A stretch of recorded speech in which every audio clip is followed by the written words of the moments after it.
Oke, baik. Selamat siang. Assalamualaikum warahmatullahi wabarakatuh. Semoga teman-teman semua selalu diberikan kesehatan ya. Dan untuk hari ini kita bertemu untuk bersama-sama belajar tentang ISBD. Ya. Saya diminta untuk mengampu mata kuliah ilmu sosial dan budaya dasar ya, khususnya untuk program studi kebidanan ya. Ya, semoga sudah terlihat ya. Untuk yang pertama ini kita akan belajar tentang konsep dasar ya. Oke, setelah mengikuti mata kuliah ini diharapkan mahasiswa akan mampu mendeskripsikan tentang pengertian sosial dan budaya, kemudian mendeskripsikan ruang lingkup ilmu sosial budaya, serta kaitannya antara ilmu sosial budaya dengan kebidanan. Ya. Nah, ini adalah visi misi dan tujuan dari ilmu sosial budaya dasar, yaitu bagaimana mahasiswa ini selaku individu dan makhluk sosial yang beradab memiliki landasan pengetahuan, wawasan, serta keyakinan untuk bersikap kritis ya, karena saat ini sudah semakin sedikit sekali ya orang-orang yang punya sikap kritis ya. Nah, salah satunya melalui mata kuliah ini diharapkan mahasiswa dapat memiliki sikap kritis, arif dalam menghadapi persoalan sosial budaya yang berkembang di masyarakat ya, khususnya dalam kalian menjalankan praktek kebidanan nanti. Nah, dalam mata kuliah ini akan diberikan pengetahuan dan wawasan tentang keragaman ya. Keragaman berarti kita harus memahami bahwa masyarakat kita ya juga bidan itu nanti juga akan berhubungan dengan masyarakat ya, baik mereka sebagai pasien maupun sebagai lingkungan di mana kita memberikan pelayanan kesehatan kepada pasien kita ya. Kemudian kesetaraan ya, memahami bahwa posisi sesama manusia itu setara, tidak merasa siapa yang lebih tinggi, siapa yang lebih rendah ya. Sama-sama memiliki martabat ya, martabat manusia sebagai individu ya, makhluk individu dan makhluk sosial dalam kehidupan masyarakat. Nah, kemudian juga memberikan dasar-dasar nilai estetika. Jadi di sini ada etika, ada estetika ya. Pantasnya seperti apa ya, sopannya, santunnya seperti apa, kemudian secara moralnya bagaimana ya, secara hukum bertentangan atau tidak, dan secara budaya juga tidak bertentangan dengan budaya setempat ya. Sebagai apa? Sebagai landasan untuk saling menghormati, saling menghargai ya antara sesama manusia.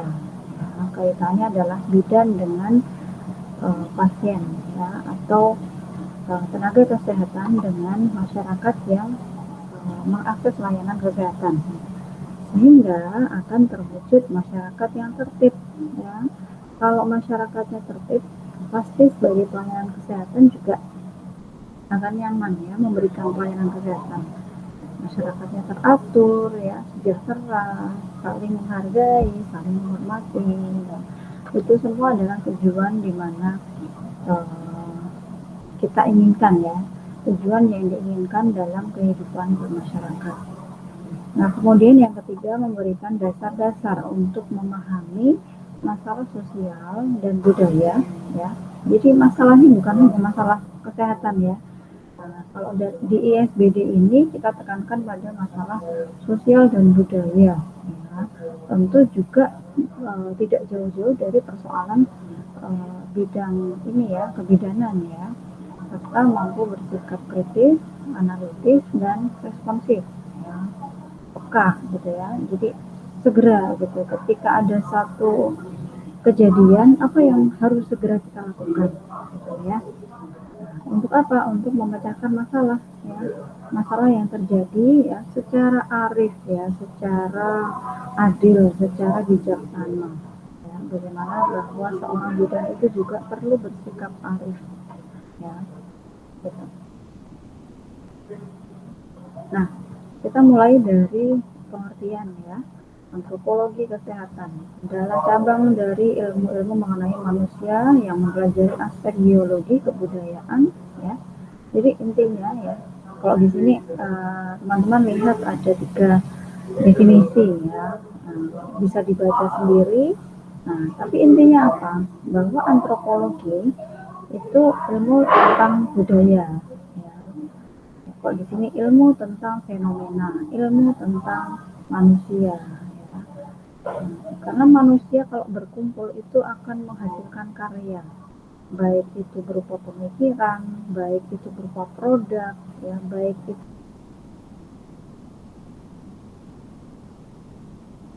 nilai, kepercayaan, nilai, kemudian tradisi itu yang membuat siapa ya, yang membuat manusia.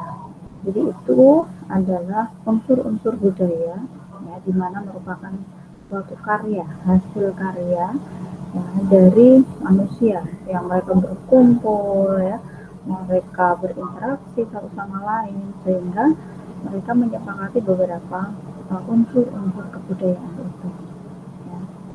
Bu, kenapa sih kok bidan harus belajar tentang budaya? Nah, menarik ya. Budaya ini kan ilmu sosial gitu ya, ilmu sosial, ilmu budaya, hubungannya dengan masyarakat. Jadi kenapa bidan ini harus belajar tentang sosial budaya? Ya. Nah ini kita nanti akan simpulkan di belakang ya. Nah, mungkin teman-teman dulu kalau ada yang masuk di jurusan IPS ya, waktu SMA dulu ya pernah ada mata kuliah, bukan mata kuliah ya, pelajaran sosiologi ya. Nah ini kurang lebihnya sama, ini saja nanti kita akan kaitkan dengan praktek ya, praktek bagaimana seorang bidan itu harus ya memperhatikan ilmu sosial dan budaya ya, ketika menjalankan prakteknya, ketika memberikan pelayanan kesehatan kepada pasien, bisa kepada keluarga pasien ya, atau kepada masyarakat di lingkungan ya, di lingkungan sekitarnya gitu.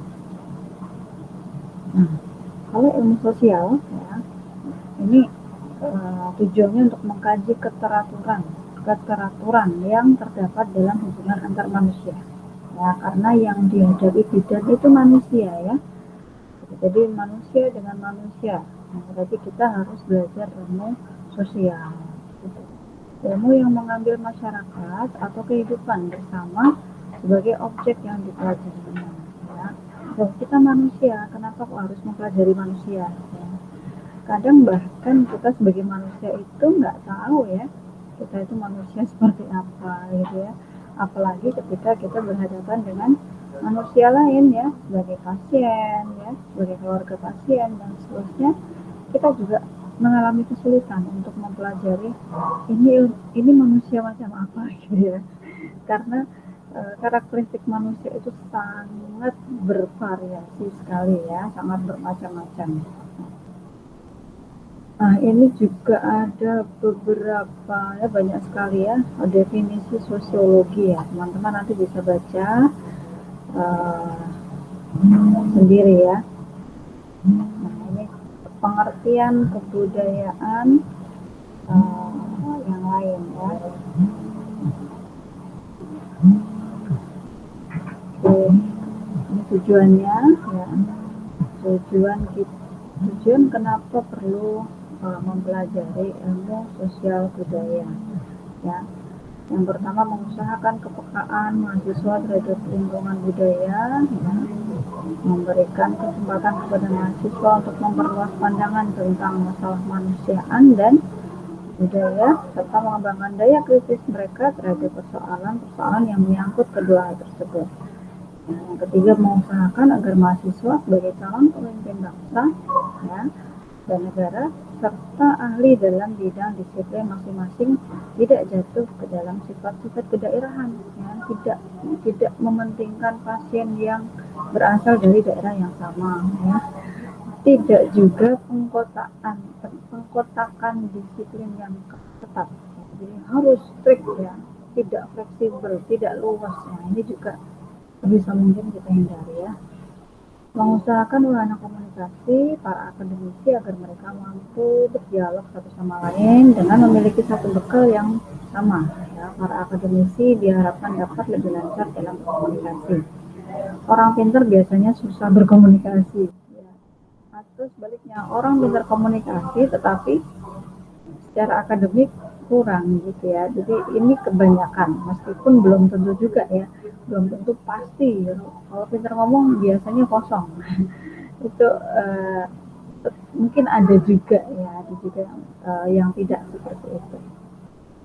Nah, ini ruang lingkupnya ya. Jadi antropologi mempelajari tentang persamaan dan perbedaan di antara sesama manusia ya. Nah, kaitannya dengan bidan adalah nggak boleh kita menganggap semua pasien itu sama. Menganggap bahwa semua pasien itu mudeng lah, kalau orang hamil itu rasanya bagaimana gitu ya. Jadi tidak boleh menyamaratakan. Kita harus memahami bahwa manusia yang kita hadapi ini adalah ada kesamaannya. Mungkin ada beberapa hal yang sama, tapi juga banyak perbedaannya ya. Nah, antropologi ini tidak membatasi ya pada bangsa-bangsa primitif ya, bahkan di perkotaan juga ada budaya gitu ya. Jadi bukan berarti kalau sosial budaya itu sesuatu hal yang di desa-desa gitu enggak ya, tapi di perkotaan pun ada budaya ya. Kemudian antropologi mempelajari perkembangan asal-usul manusia serta adat istiadatnya ya. Secara tidak langsung manusia zaman sekarang itu masih loh gitu ya, masih loh melanjutkan tradisi yang diturunkan dari nenek moyang ya, dari ibunya, dari neneknya ya. Bagaimana kita merawat bayi begitu tali pusatnya lepas misalnya ya, atau bagaimana kita memberikan ASI kepada bayi ya. Tradisi-tradisi itu sebagian besar dari ibu-ibu zaman sekarang itu masih dipengaruhi oleh budaya-budaya orang-orang zaman dulu gitu ya. Nah, ini teman-teman mungkin besok kalau ketemu dengan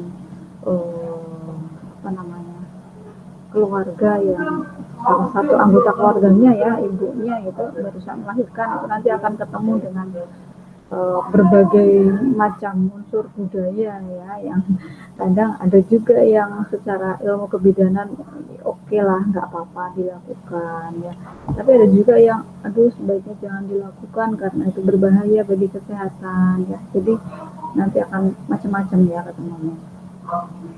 Nah, kemudian antropologi berusaha menemukan generalisasi tentang manusia dan perilakunya ya.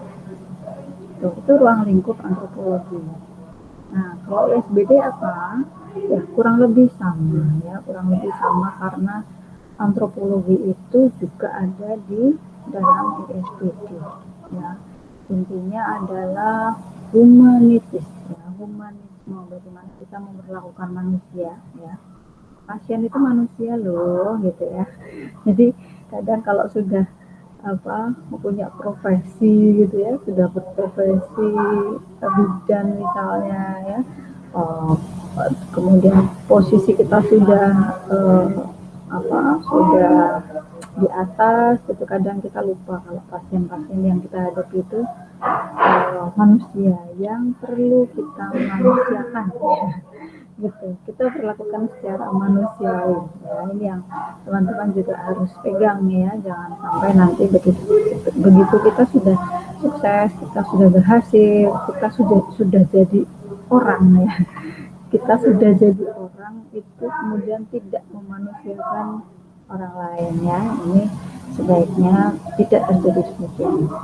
Ini pokok-pokok bahasan yang dikembangkan ya, manusia dan cinta kasih, keindahan ya, perlu kita perhatikan ya, penderitaan, keadilan, pandangan hidup, tanggung jawab serta pengabdian ya, kegelisahan dan harapan. Oke, nah ini batasan dan ruang lingkupnya, teman-teman bisa baca ya. Nah, dalam praktek kebidanan tadi, teman-teman juga sikap etnomedicine yang sebenarnya ini masih banyak ya, banyak terjadi di lingkungan kita, di lingkungan kebidanan. Nah, jadi contohnya apa kalau yang ada kaitannya dengan kebidanan? Contoh misalnya, untuk memperlancar persalinan, maka seorang ibu harus minum ramuan akar Fatimah misalnya ya. Nah, itu praktek-praktek pengobatan tradisional yang masih dipercaya oleh beberapa orang ya, dipengaruhi juga oleh aspek-aspek budaya ya. Nah, itu nanti bagaimana secara kebidanan, secara ilmu kesehatan reproduksinya bagaimana? Apakah itu akan berdampak baik atau justru akan membahayakan kesehatan si ibu ini yang mau bersalin ya, masih hamil gitu. Nah, itu dikaji ya masalah-masalah seperti itu. Boleh nggak kalau ibu hamil perutnya dipijit ya? Boleh nggak kalau ibu hamil itu kerokan ya, minum jamu dan lain-lain yang itu semua merupakan lingkup etnomedicine ya, etnis ya, medicine pengobatan ya, pengobatan di etnis atau suku-suku tertentu. Nah, kalau tadi ada etnomedicine, kalau sekarang ada etnosentris. Nah, kalau tadi etnomedicine bisa boleh dilakukan, bisa tidak boleh dilakukan ya, karena kita harus melihat dulu ya dampaknya, apakah baik untuk kesehatan atau tidak. Nah, kalau sekarang etnosentris, apa ini? Etno-etnis, sentris berpusat. Jadi kita mempunyai nilai bahwa kebudayaan kita itu yang paling bagus, budaya orang lain itu jelek, lebih rendah. Nah, itu etnosentris. Nah, gitu. Nah, teman-teman sebagai bidan ya, besok mungkin juga mulai dari sekarang ya, jangan sampai punya apa namanya, sikap ya, sikap menilai rendah budaya orang lain ya, etnosentris ini nggak boleh gitu ya. Nah, contoh misalnya seorang bidan yang berasal dari Jawa, kemudian dia mendapatkan pasien dari Papua misalnya, kemudian bidan ini menganggap bahwa aduh orang Papua itu dinilai rendah gitu ya, sehingga dia memberikan pelayanan yang setengah-setengah. Nah, ini nggak boleh ya, nggak boleh. Jadi kalau kita berhadapan dengan masyarakat yang berasal dari daerah dengan budaya yang berbeda, itu kita nggak boleh memperlakukan mereka dengan menilai rendah budaya mereka. Ini namanya etnosentris ya, menilai rendah budaya orang lain. Kadang ini nggak terasa, seringkali tidak niatnya sih tidak menilai rendah ya, tapi kadang suka muncul ya secara bawah sadar, itu suka nggak sengaja ya, orang yang ada di hadapan kita tersinggung karena mereka merasa budayanya direndahkan ya. Contoh misalnya mungkin mahasiswa atau pelajar gitu ya, sering banget kalau temannya ada yang dari daerah Tegal gitu kan, terus napak gitu ya.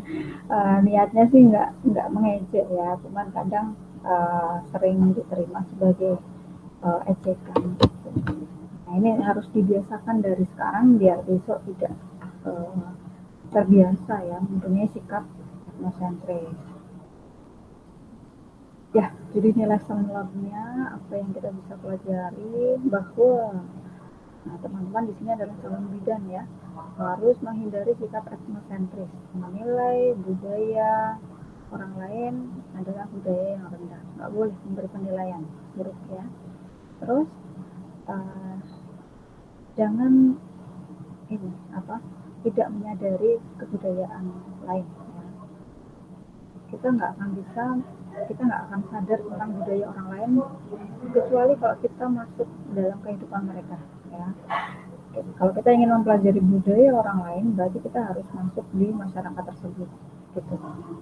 Nah, kemudian yang ketiga, diingat bahwa ya, budaya itu terus-menerus berubah, berkembang, dan bervariasi. Ya.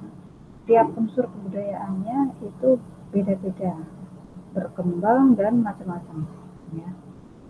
Dan yang keempat bahwa unsur kebudayaan itu saling kait-mengait, ya, saling berhubungan. Kalau misalnya kepercayaan ada hubungannya dengan nilai, ada hubungannya dengan tradisi, ada hubungannya dengan adat istiadat, ya, dan seterusnya. Gitu. Apa pentingnya ilmu sosial budaya? Ya. Nah, ini filosofi sekali, nanti teman-teman bisa pelajari eh, kaitannya dengan kesehatan ibu, kesehatan bayi, anak balita, ya, kesehatan keluarga, dan kesehatan masyarakat. Ya. Ini adalah aspek budaya dalam kesehatan, khususnya dalam pelayanan kebidanan. Nanti kita fokuskan ke skop-skop ini. Ya. Begitu. Nah, selanjutnya silakan dikerjakan tugas tatap muka pertama ya. Berikan contoh nyata perilaku bidan yang memperhatikan aspek sosial budaya masyarakat ya.